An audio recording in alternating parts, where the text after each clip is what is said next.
Այո։ Մի վարքյան ես խոսեմ հետո։ Այո, պատվարժան դատարան։ Ես առաջի օրը ասել եմ բացարկ հայտնելուն բնականաբար ոչ միայն կողմնակից ենք, այլ նաև մեր հապագնու ցանկությունն է։ Առաջի օրն ասել եմ, որ մեղադրողները մեղադրող չեն, այլ զրպարտողներ են, եւ այդ խոսքս հիմք ունի ու բնականաբար անպատասխանատու հայտարարություն չեմ արել։ Երկու հարց եմ ես հրապարակային հնչեցրել մոտ 3 ամիս, 3 ամսվա ընթացքին, այդ հարցերը ուղղված են եղել գլխավոր դատախազին եւ քննչական կոմիտեի ղեկավարին։ Մեկը այն հատվածի վերաբերյալ, որ դարձել է քաղաքական թեմա, խորհրդարանի ամբիոնից իրար հերթ չտալով, զոհի կերպարանք ստացած դահիճները անընդհատ խոսել են հենց այդ 2 հոգու գյուլելու եւ 15 հոգու բանտ դնելու մասին, որը տեսակ որ բացարձակ կապ չունի որևէ թեմայի հետ։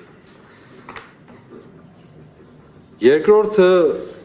որ անընդհատ հնչել է, ավտոբուս վառելու թեման է։ Հիմա ես հրապարակային հարցնում եմ առիթից օգտվելով այն անձանց, ովքեր հանդես են գալիս որպես մեղադրող, ում շնորհավորում եմ իմիջիայլոց, որ օրեր առաջ նաև կոչում ստացան, մեդալ ստացան։ Այո, դուք կարող եք մեծ շնորհակալություն հայտնել այդ թեմայով եւ Միքայել Սրբազանին եւ վստահ եմ նաև առաջիկային Սամվել Կարապետյանին։ Ուրեմն ավտոբուս վառելու թեման, այս գործում կա թե չկա։ Կա։ Հա։ Ուրեմն երկրորդը,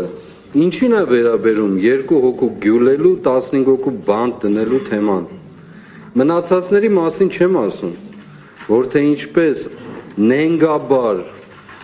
ամբողջությամբ նենգափոխված, որտեղ ձեռք չի տվել գրել եք չի լսվում, որտեղ ձեռք է տվել փոխել եք, հələ դրանց կգանք, այդ փաստական ապացույցներին վստահ եմ դուք ասելիք ընդհանրապես չեք ունենալ, եթե մնացիք իհարկե։ Բայց իմ ասելիքը նաև հետևյալն է։ Ուզում եմ, որ ժողովը նախ ուզում եմ շնորհակալություն հայտնել։ Շատ շնորհակալություն բոլորիդ։ Այստեղ է նաև Կանադայի հյուպատոսը Ռայան Միլլերը եւ մեր պատգամավորներ,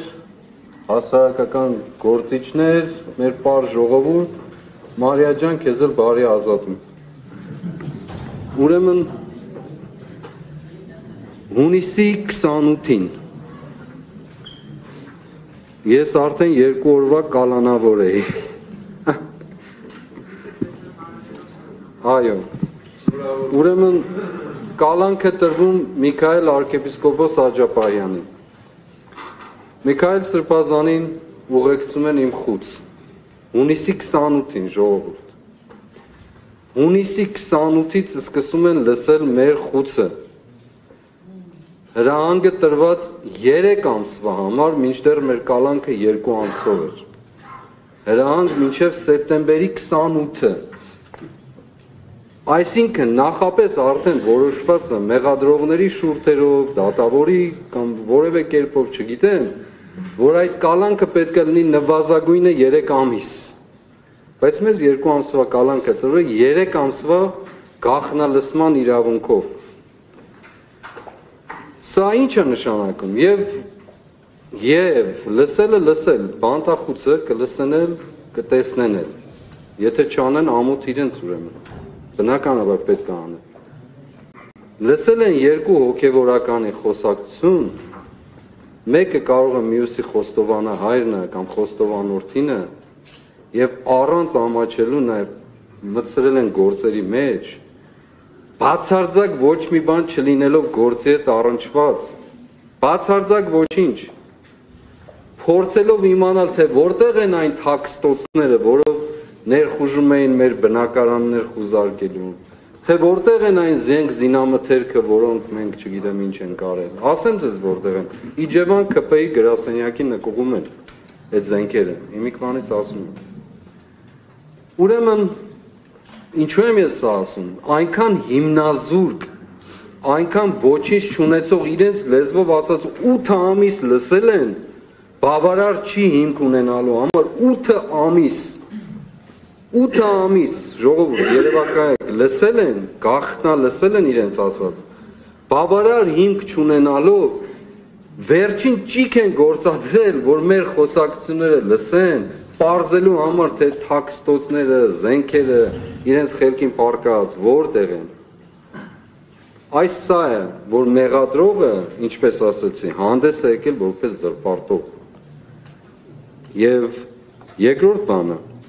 ես ուզում եմ հրապարակային այս հարցումները տվել եմ գլխավոր դատախազն քննչական կոմիտեի խեղճ ղեկավարին, խեղճուկ, ամոթ մեզ, որ այդպես քննչական կոմիտեի ղեկավար ունենք։ Ուրեմն դատախազի մասին չեմ ասում, կինը։ Ուրեմն ինչ էր հարցադրումս, որ պարզեք այս խնդիրը, բնականաբար չեն պատասխանել, ոնց պիտի պատասխանեին, չգիտեմ։ Եվ ես ասել եմ, մինչև այս քառօրյայի ավարտը, եթե իմ հարցումների պատասխանը չեղավ, երրորդ հարցումն էլ կա, եթե չեղավ, ուրեմն դուք բացարձակ ստախոս ու խաբեբաներ եք, քառօրյան ավարտված է, կամ այսօր ավարտվում է։ Իմ ասածը մնում է, բնականաբար, մնում է ոչ միայն այսօրվա համար, այլ նաև վաղվա համար, մյուս օրվա համար եւ այն մյուս օրվա համար։ Երկրորդ հարցումս հետեւյալն է։ Մեզ տեղեկություններ են ասել, որ այս գործի մեջ ռուսական հետք կա։ Հիմա ես հրապարակային ձեզ եմ հարցնում, որ գործը ուսումնասիրել եք, մանրամասն քննել եք։ Այդպիսի տեղեկություն կա, ես արտգործնախարարությանն եմ հարցրել։ Պատգամավորներին խնդրում եմ, որպեսզի հաջորդ նիստերին այդ հարցադրումը կատարեն։ Այդպիսի հարցադրում են արել արտգործնախարարություն, այսպես է եղել։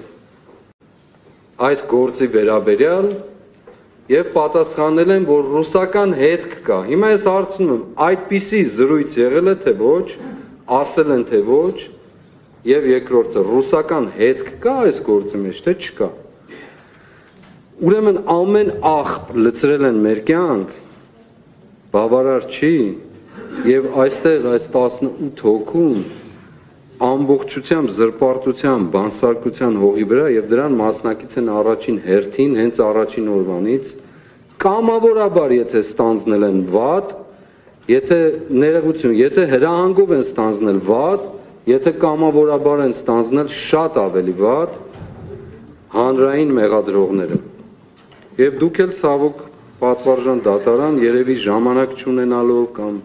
տեղյակ չլինելով գործի մանրամասնությանը, այս մանրամասնություններին ծանոթ չլինելով, հավանաբար նաև տուրք եք տվել, վստահաբար նաև որոշակի կողմնորոշվածություն արդեն իսկ ունենալով։ Ես դեռ ձեզ ոչինչ չեմ ուզում ասել այդ թեմայով, այդուհանդերձ դուք կարծում եմ, որքան իմ գիտելիքները թույլ են տալիս պատկերացնել, որ դուք պարտավոր եք մանրամասն նայելու։ Այդուհանդերձ ես երկրորդում եմ, նախ ուզում եմ, որ հարցերից պատասխանեն, ինչին է վերաբերում 2 հոգու գյուլել, 15 հոգու բանտ դնել արտահայտությունը, երկրորդ ավտոբուս վառելու թեմա կա, թե չկա, երրորդ ռուսական հետք կա, թե չկա։ Հիմա դուք կասեք, դա երրորդը մեզ չի վերաբերում, բայց գոնե այն երկուսը ձեզ վերաբերում է։ Երկրորդում եմ իմ փաստաբանի, պաշտպանի ավելի ճիշտ միջնորդությունը բացարկի եւ նաեւ վստահ եմ, որ դա կբավարարվի։ Ես կուզեի, որ իրենք ուղղակի ինքնաբացարկային, գոնե այս քայլով իրենց ազատային եւ իրենց սերունդներին, ինչպես ասել եմ, ապագա բոլոր տեսակի դժբախտություններից։